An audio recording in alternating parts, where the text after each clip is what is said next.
Salut. Mes chers abonnés, pour ces nouveaux numéros, on va découvrir avec vous une astuce impressionnante. S'abonnez-vous. Invitez vos amis et proches à s'abonner et à aimer toutes nos plateformes, TikTok, Facebook, YouTube ou Instagram. Sans plus tarder, c'est parti. La déficience intellectuelle. Le déficit intellectuel, encore appelé retard mental, est un trouble caractérisé par un fonctionnement cognitif global inférieur à la moyenne dès l'enfance.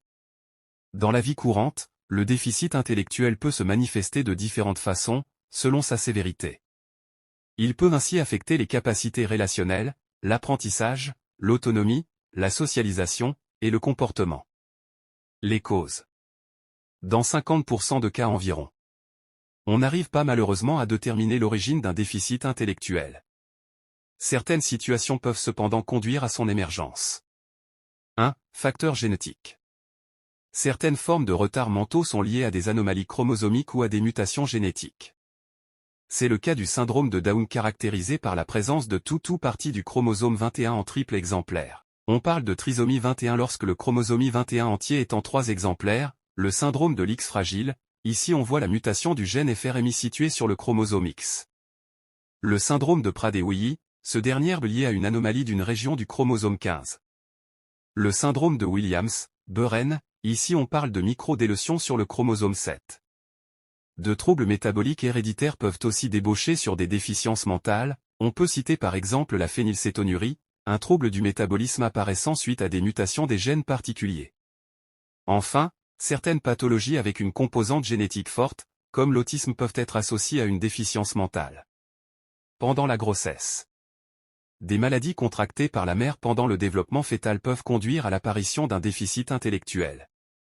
C'est le cas pour la rubéole ou encore pour la toxoplasmose, cette dernière est systématiquement recherchée chez la femme enceinte pour être prise en charge ou plutôt durant la grossesse. La consommation de certains médicaments, de drogue ou encore d'alcool durant la grossesse, syndrome d'alcoolisation fœtale, peuvent favoriser l'apparition d'un déficit intellectuel chez l'enfant.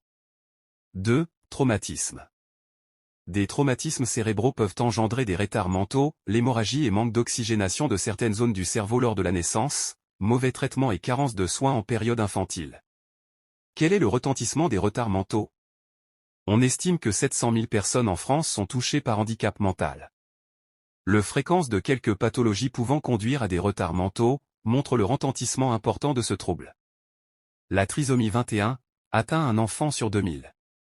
Le syndrome de l'X fragile 1 atteint un enfant sur 2000 à 4000. Comment est réalisé le diagnostic? En dehors des pathologies décelées, dès la naissance ou à la petite enfance, l'un des principaux signes qui peut conduire à consulter un praticien pour un dépistage est le retard du développement remarqué par les parents ou encore le personnel éducatif. Le médecin recherche de problèmes pouvant l'expliquer à l'aide de tests auditifs ou visuels. Ensuite, des examens psychométriques sont conduits pour vérifier si l'enfant a bien une déficience intellectuelle et non un trouble spécifique de l'apprentissage, dyslexie ou dyspraxie. Une fois ces examens achevés, des tests pour évaluer le quotient intellectuel sont conduits, ils permettent de distinguer les différents degrés de déficit intellectuel, l'Organisation mondiale de la santé les classe de manière suivante. Déficit intellectuel léger, il correspond à un score de quotient intellectuel situé entre 50 et 69. Déficit intellectuel moyen, le score de quotient intellectuel est compris entre 35 et 49. Déficit intellectuel grave, il correspond à un score de quotient intellectuel situé entre 20 et 34. Déficit intellectuel profond, le score de quotient intellectuel est alors inférieur à 20. C'est tout pour aujourd'hui, si vous aimez la vidéo, s'abonnez-vous, et n'oubliez pas de partager la vidéo. C'était la déficience intellectuelle dans Vivre en harmonie coaching.